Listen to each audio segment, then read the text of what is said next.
Welcome to my channel. महत्त्वाची सूचना. या व्हिडिओमधील सर्व माहिती केवळ शैक्षणिक उद्देशानं दिलेली आहे. ही कोणत्याही प्रकारची गुंतवणूक सल्ला नाही. गुंतवणूक करण्यापूर्वी कृपया स्वतःचा अभ्यास करा किंवा आपल्या आर्थिक सल्लागाराचा सल्ला घ्या. या व्हिडिओतील माहितीवर आधारित घेतलेल्या कोणत्याही निर्णयासाठी आम्ही जबाबदार राहणार नाही. धन्यवाद. विचार करा, एका तिमाहीत म्हणजे फक्त 3 महिन्यात 82,000 कोटी रुपयांचा महसूल, तब्बल 7.4 लाख कोटी रुपयांचा रेकॉर्ड ब्रेकिंग ऑर्डर बुक. बापरे, हा आकडा खरोखरच प्रचंड आहे. हो ना, म्हणजे असं वाटतंय की तुमच्या कंपनीत सगळीकडे ऑर्डर्सचा पाऊस पडतोय, व्यवसायाचा आलेख सुसाट वर जातोय आणि तरीही तुमचा प्रत्यक्ष नफा मात्र कमी झालाय. हा एक मोठा विरोधाभास आहे. अगदी.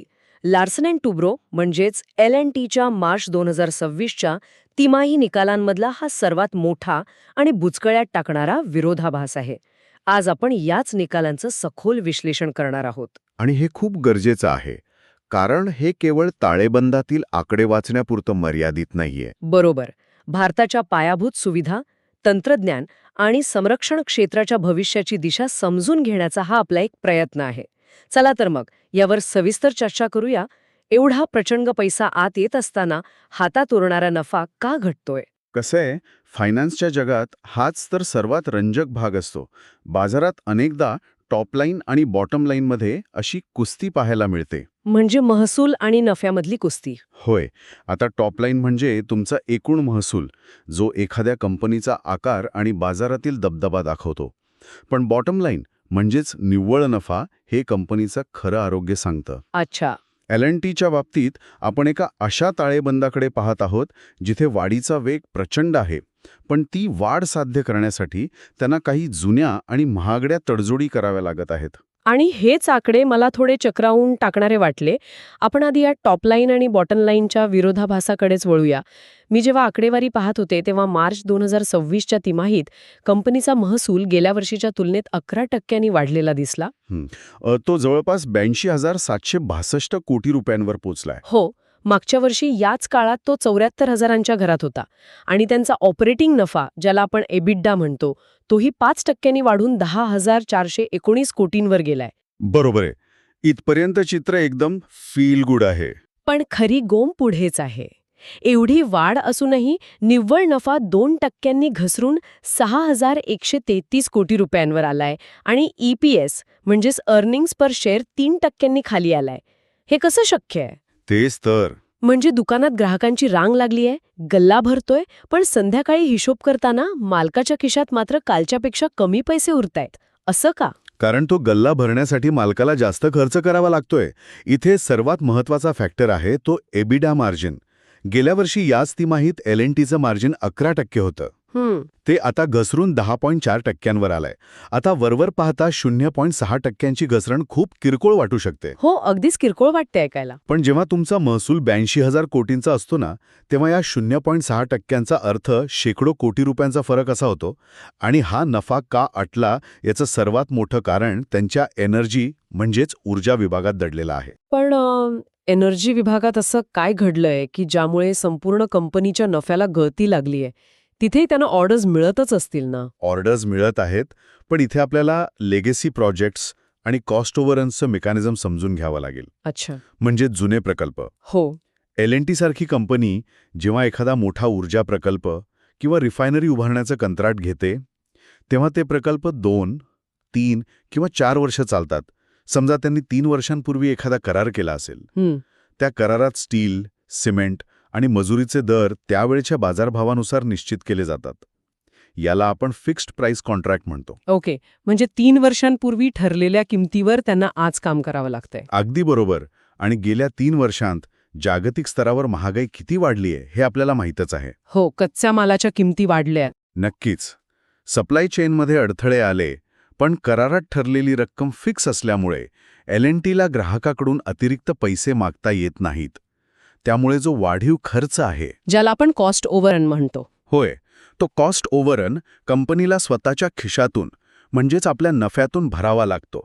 महसूल दिसतोय कारण बिलिंग होत आहे, पण नफा कमी झालाय कारण तो प्रकल्प पूर्ण करण्याचा खर्च अपेक्षेपेक्षा खूप जास्त वाढलाय. हे स्पष्टीकरण खूप महत्वाचं आहे. म्हणजे जुने करार पूर्ण करण्याची किंमत त्यांना आज मोजावी लागत आहे.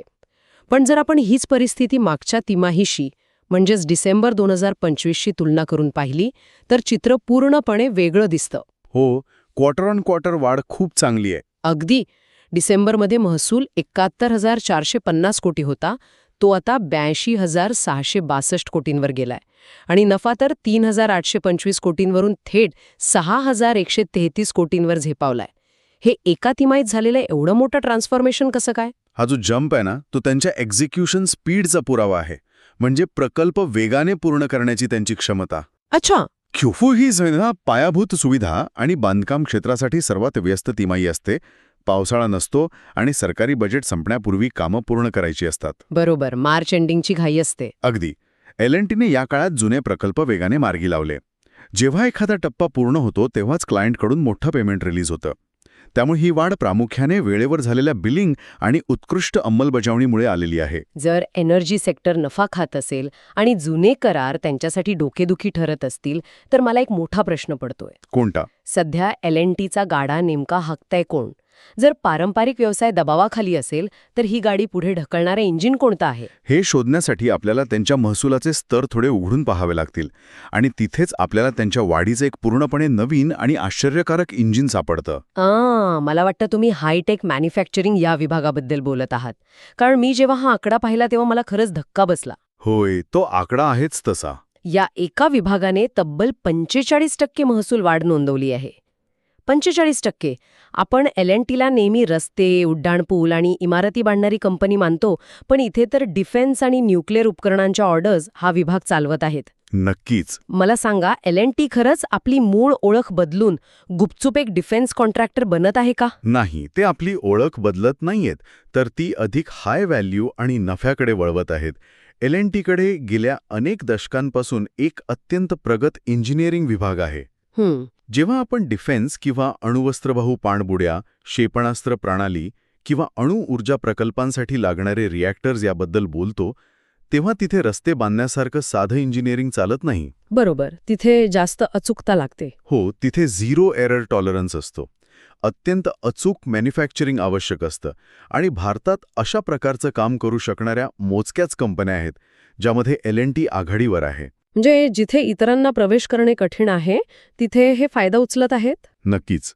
सध्या भारताचं मेक इन इंडिया आणि संरक्षण क्षेत्रातील स्वदेशीकरणाचं जे धोरण सुरू आहे ना, त्याचा सर्वात मोठा फायदा अशा अनुभवी कंपन्यांना होत आहे. अच्छा. आणि महत्त्वाचे म्हणजे डिफेन्स आणि न्यूक्लिअर ऑर्डर्समध्ये मार्जिन खूप चांगलं असतं. त्यामुळे जरी रस्ते आणि पुलांच्या कामात नफा कमी होत असला तरी हायटेक मॅन्युफॅक्चरिंग तो समतोल राखण्याचं काम करत आहे. आता तुम्ही रस्ते आणि पुलांचा विषय काढलाच आहे, तर इन्फ्रास्ट्रक्चर प्रकल्पांबद्दलही बोलूया. भारतातील इन्फ्रास्ट्रक्चर प्रकल्पांची महसूल वाढ मला फक्त 2 ते 3% दिसतीये. हो, ती वाढ थोडी संथ आहे. एकीकडे आपण ऐकतो की भारतात पायाभूत सुविधांवर प्रचंड खर्च होतोय आणि दुसरीकडे देशातील सर्वात मोठ्या इन्फ्रा कंपनीची वाढ इथं इतकी संथ. असं का? भारतात काम सुरू आहे हे खरं आहे, पण निवडणुकीची वर्ष, काही धोरणात्मक निर्णय आणि वाढती स्पर्धा यामुळे काही वेळा गती मंदावते. पण L&Tच्या बिझनेस मॉडेलचं सौंदर्य त्यांच्या डायव्हर्सिफिकेशनमध्ये आहे. म्हणजे वैविध्यीकरणात. अगदी. भारतातील वाढ संथ आहे, काही हरकत नाही. त्यांना मध्य पूर्वेकडून, विशेषतः सौदी अरेबियासारख्या देशांकडून प्रचंड मोठ्या ऑर्डर्स मिळाल्या आहेत. हा, तो मिडल ईस्टचा अँगल खूप रंजक आहे. हो ना. जेव्हा देशांतर्गत बाजारात थोडी मंदी असते किंवा निवडणुकांसारख्या कारणांमुळे सरकारी प्रकल्पांची गती कमी होते, तेव्हा हे आंतरराष्ट्रीय प्रकल्प कंपनीला तारतात. बरोबर आहे. सध्या मध्य पूर्वेत तेलाच्या पैशातून मोठ्या प्रमाणावर नवनवीन शहरं आणि इन्फ्रास्ट्रक्चर उभं राहत आहे आणि तिथे L&T एक अतिशय विश्वासार्ह नाव आहे. त्यांच्या एकूण ऑर्डर बुकमध्ये आता आंतरराष्ट्रीय व्यवसायाचा वाटा वेगाने वाढत आहे. म्हणजे एका अर्थी ते बॅलन्स करत आहेत सगळं. हो, हे केवळ वेगवेगळ्या क्षेत्रात काम करण्याचं नाही, तर भौगोलिक पातळीवर स्वतःचा बचाव, ज्याला आपण जिओपॉलिटिकल हेजिंग म्हणतो, करण्याचं उत्तम उदाहरण आहे. हे खरंच अफलातून आहे. म्हणजे एकीकडे एनर्जी विभाग अडखळतोय, पण तो 35 ते 36% वाढतोय. इन्फ्रास्ट्रक्चर भारतात संथ आहे, तर मिडल ईस्टमध्ये सुसाट आहे. बरोबर. आणि डिफेन्स तर वेगळ्याच लेव्हलला काम करत आहे. याशिवाय मी वाचलं की फायनान्शियल सर्व्हिसेसमध्येही त्यांनी रिटेल लेंडिंगमध्ये मोठी वाढ केली असून तिथली ॲसेट क्वालिटी आणि कर्ज वसुली खूप सुधारली आहे. IT आणि तंत्रज्ञान सेवांमध्येही AI आणि डिजिटल सेवांच्या मागणीमुळे स्थिर वाढ आहे. हो, सर्व आघाड्यांवर ते चांगलं काम करत आहेत. हे सगळं ऐकायला खूप भारी वाटतंय, पण काय आहे? पण मला एका गोष्टीबद्दल खूप मोठी शंका आहे. हे सगळं चांगलं चाललं असताना मॅनेजमेंटने अचानक हैदराबाद मेट्रो आणि नाभा पॉवर हे 2 मोठे प्रकल्प विकण्याचा निर्णय घेतला आहे. हा एक महत्वाचा मुद्दा आहे. मला सांगा, जर कंपनीकडे 7.4 लाख कोटींच्या ऑर्डर्स आहेत आणि खेळता भांडवल म्हणजेच वर्किंग कॅपिटलची स्थिती सुधारली आहे, तर मग हे प्रकल्प का विकायचे? मला कुठेतरी असं वाटतंय की या तिमाहीत ऑपरेशन्समधून नफा कमी झालाय म्हणून तो लपवण्यासाठी हे ॲसेट सेल करून वन टाइम कॅश उभी करण्याचा हा एक केविलवाणा प्रयत्न तर नाहीये ना? खूपच टोकदार आणि योग्य प्रश्न आहे. बाजारात अनेकदा असा विचार केला जातो की जेव्हा कंपनी काही विकते तेव्हा ती अडचणीत असते. हो ना, साहजिकच आहे तसं वाटणं. पण L&Tच्या बाबतीत आपण याला कॅपिटल ॲलोकेशनच्या चष्म्यातून पाहायला हवा. म्हणजे भांडवलाचा योग्य वापर. पण तो कसा? यासाठी आपण एका साध्या उदाहरणाचा विचार करूया. समजा एका मोठ्या रिअल इस्टेट डेव्हलपरकडे एक जुनी व्यावसायिक इमारत आहे. ओके. ती इमारत बांधायला त्याने खूप पैसा लावला होता, पण आता त्यातून येणारं भाडं खूप कमी आहे आणि तिचा मेंटेनन्सचा खर्च सतत वाढत चाललाय. ती इमारत विकून जर त्याने तोच पैसा एखाद्या नवीन, वेगाने वाढणाऱ्या टेक पार्कमध्ये किंवा नव्या जमिनीत गुंतवला, तर त्याला मिळणारा परतावा कितीतरी पटीने जास्त असेल. अच्छा, म्हणजे ती जुनी इमारत डेव्हलपरच्या प्रगतीचा वेग कमी करत होती. अगदी तसंच हैदराबाद मेट्रो आणि नाभा पॉवरचा आहे. या प्रकल्पांमध्ये L&Tचे हजारो कोटी रुपये अडकून पडलेत. हे प्रकल्प चालवण्यासाठी खूप वेळ आणि ऊर्जा खर्च होते. आणि परतावा कमी मिळतो का? हो, त्यातून मिळणारा रिटर्न ऑन कॅपिटल एम्प्लॉयड म्हणजेच गुंतवणुकीवर मिळणारा परतावा L&Tच्या इतर व्यवसायांच्या तुलनेत खूप कमी आहे. मेट्रोसारख्या प्रकल्पांचा जेस्टेशन पिरियड खूप मोठा असतो. बरोबर. जर कंपनीने हे प्रकल्प विकले तर त्यांच्या ताळेबंडातून एक मोठा ओझं कमी होईल, त्यांना मोठी रोख रक्कम मिळेल आणि सर्वात महत्त्वाचं म्हणजे ते हा पैसा त्यांच्या भविष्यातील जास्त नफा देणाऱ्या व्यवसायांमध्ये गुंतवू शकतील. म्हणजे ही कमकुवतपणाची लक्षणं नाहीत? अजिबात नाही. अडगळ दूर करून भविष्यासाठी जागा मोकळी करण्याची ही एक अतिशय हुशार रणनीती आहे. हे उदाहरण अगदी चपखल होतं. मला आता समजलं की ही एक प्रकारची बॅलन्स शीट क्लीनअप एक्सरसाइज आहे. अगदी बरोबर. आणि जर ते जुने कमी नफा देणारे प्रकल्प विकून कॅश उभी करत आहेत, तर मग पुढचा आणि सर्वात रोमांचक प्रश्न उभा राहतो, ते हा पैसा गुंतवणार कुठे आहेत? हाच तर खरा गेम चेंजर मुद्दा आहे. हो, आणि इथूनच L&Tचं ट्रिलियन रुपींचं भविष्य सुरू होतं. मी मॅनेजमेंटची कॉमेंट्री वाचत होते आणि त्यांनी FY27 साठी अंदाजे 17.8 लाख कोटी रुपयांच्या ऑर्डर्सची पाईपलाईन असल्याचं म्हटलंय. हो, 17.8 लाख कोटी. हा आकडाच इतका मोठा आहे की तो पचवायला वेळ लागतो. 17.8 लाख कोटींची पाईपलाईन ही केवळ भारताच्याच नव्हे तर जागतिक स्तरावरील मोठ्या बदलांची नांदी आहे. आणि यामागे मुख्यत्वे 3 मोठे प्रवाह आहेत. कोणते? भारताचा इन्फ्रास्ट्रक्चर विकास, वाढता संरक्षण खर्च आणि जगाचा एनर्जी ट्रान्झिशन म्हणजेच पारंपरिक इंधनाकडून हरित ऊर्जेकडे होणारा प्रवास. आणि या एनर्जी ट्रान्झिशनमध्ये मला सर्वात जास्त रस आहे, कारण कंपनीचा मुख्य फोकस आता फक्त रस्ते आणि इमारतींवर राहिला नसून ते AI आधारित सेवा, digital infrastructure, data centres, green hydrogen आणि चक्क सेमीकंडक्टर व्यवसायावर लक्ष केंद्रित करत आहेत. हो, त्यांची दिशा पूर्णपणे बदलत आहे. पण मला सांगा, सिमेंट आणि स्टील ओतणारी एक जुनी कंपनी आता सिलिकॉन चिप्स आणि डेटा सेंटर्स बनवणार, हा थोडा ओव्हर कॉन्फिडन्स नाही वाटत? म्हणजे जो तो उठतोय आणि AI किंवा सेमीकंडक्टरमध्ये घुसण्याचा प्रयत्न करतोय, L&Tला यात कितपत यश मिळेल? तुमचा संशय रास्त आहे, कारण आपण अजूनही त्यांना एका जुन्या पठडीतच पाहतो. पण जर तुम्ही बारकाईने पाहिलं ना, तर डेटा सेंटर्स उभारण्यासाठी फक्त सर्व्हर्स आणि सॉफ्टवेअर लागत नाहीत. मग अजून काय लागतं? त्यासाठी प्रचंड मोठ्या प्रमाणात कूलिंग सिस्टम्स, अखंड वीज पुरवठा आणि अत्यंत गुंतागुंतीचं स्ट्रक्चरल इंजिनिअरिंग लागते. हे L&Tचं मूळ कौशल्य आहे. अच्छा, म्हणजे तिथेही त्यांचं इंजिनिअरिंग कामी येतच आहे. नक्कीच. आणि ग्रीन हायड्रोजनच्या बाबतीत बोलायचं झालं तर त्यासाठी अवाढव्य प्लांट उभे करावे लागतात. प्रगत इलेक्ट्रोलायझर्सची गरज असते. पुन्हा एकदा हेवी इंजिनिअरिंग आणि EPC म्हणजेच इंजिनिअरिंग, प्रोक्युअरमेंट अँड कन्स्ट्रक्शनमध्ये L&Tचा हात कोणीच धरू शकत नाही. अरे वा. आणि सेमीकंडक्टरचं काय? सेमीकंडक्टर क्षेत्रात ते एकदम चिप बनवायला सुरुवात करत नाहीयेत. तर ते सेमीकंडक्टर डिझाईन आणि ऑटोमोटिव्ह चिप्सच्या क्षेत्रात उतरत आहेत, जिथे त्यांच्या इंजिनिअरिंग R&D विभागाचा अनुभव कामी येणार आहे. तूच आहे, पण बिल्डिंगची डिझाईन आधुनिक झाली आहे. अगदी अचूक ओळखलं. आणि म्हणून आपण या संपूर्ण वाटचालीचे शॉर्ट टर्म आणि लाँग टर्म अशा 2 टप्प्यांत मूल्यमापन करायला हवे. शॉर्ट टर्मचा विचार केला तर सध्या एनर्जी विभागातील नफ्यावर असलेला दबाव आणि वाढता खर्च यामुळे शेअर बाजाराला थोडे खटकू शकते. गुंतवणूकदार विचार करतील की महसूल तर वाढतोय, पण मार्जिन कधी सुधारणार? हो, बाजाराला लगेच रिझल्ट्स हवे असतात. पण लाँग टर्म म्हणजेच दीर्घकालीन दृष्टिकोनातून पाहिल्यास चित्र खूपच आश्वासक आहे. त्यांच्याकडे 7.5 लाख कोटींचा ऑर्डर बुक आहे, अंमलबजावणीचा वेग उत्तम आहे आणि खेळतं भांडवल नियंत्रणात आहे. आणि ते जुने प्रकल्प विकून नवीन क्षेत्रातही येत आहेत. हो ना. सर्वात महत्त्वाचं म्हणजे ते जुने, कमी मार्जिनचे प्रकल्प विकून ग्रीन हायड्रोजन, डिफेन्स आणि सेमीकंडक्टर यांसारख्या भविष्यातील हाय मार्जिन व्यवसायांमध्ये आक्रमकपणे शिरत आहेत. कोणत्याही लाँग टर्म इन्व्हेस्टरसाठी ही एक अतिशय मजबूत स्ट्रक्चरल ग्रोथ स्टोरी आहे. क्या बात आहे. तर या संपूर्ण सखोल विश्लेषणाचा जर आपण एक धागा पकडला तर L&Tच्या Q4 FY26च्या निकालांतून एक गोष्ट स्पष्ट होते की ही एक संक्रमणावस्थेतून जाणारी कंपनी आहे. अगदी बरोबर. एका बाजूला त्यांच्याकडे पारंपरिक इन्फ्रास्ट्रक्चर आणि एनर्जी प्रकल्पांचा मोठा भार आहे, जिथे जुन्या करारांमुळे नफ्यावर थोडा दबाव आला आहे. पण दुसऱ्या बाजूला हायटेक मॅन्युफॅक्चरिंग, डिफेन्स आणि मिडल ईस्टमधील ऑर्डर्स त्यांच्या महसुलाला भक्कम आधार देत आहेत. होय. आणि हैदराबाद मेट्रो व नाभा पॉवर विकण्यासारखे धाडची कॅपिटल अलोकेशनचे निर्णय हे स्पष्ट करतात की व्यवस्थापनाला नक्की कुठे जायचं आहे.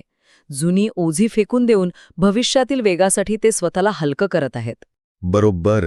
आणि या प्रवासात त्यांना महागाई आणि जागतिक पुरवठा साखळीतील अडथळ्यांना सामोरे जावं लागत आहे, पण त्यांच्याकडे जी आर्थिक लवचिकता आणि अंमलबजावणीची ताकद आहे ना, ती त्यांना यातून सहज बाहेर काढेल.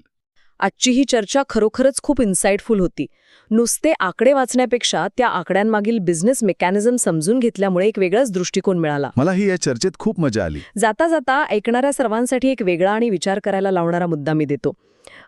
ज्या वेगाने L&T artificial intelligence, data centres, green hydrogen आणि सेमीकंडक्टर्समध्ये गुंतवणूक करत आहे, ते पाहता पुढील 10 वर्षात आपण L&Tकडे केवळ एक पायाभूत सुविधा किंवा कन्स्ट्रक्शन कंपनी म्हणून न पाहता भारताची सर्वात मोठी डीप टेक आणि ग्रीन एनर्जी कंपनी म्हणून पाहू का? हा खूपच मोठा आणि महत्त्वाचा प्रश्न आहे. होय. आणि जर खरोखरच असे झाले तर सध्या तंत्रज्ञान आणि ऊर्जा क्षेत्रात मक्तेदारी असलेल्या इतर पारंपरिक कंपन्यांना हे नवीन आणि अवाढ्य आव्हान पेलण्यासाठी स्वतःमध्ये काय बदल करावे लागतील या प्रश्नावर नक्की विचार करा. आजच्या या सखोल विश्लेषणात एवढेच. पुन्हा भेटूया अशाच एका नव्या आणि रंजक चर्चेसोबत. व्हिडिओ आवडला असेल तर लाईक करा आणि अशाच युजफुल व्हिडिओसाठी चॅनलला सबस्क्राईब करायला विसरू नका.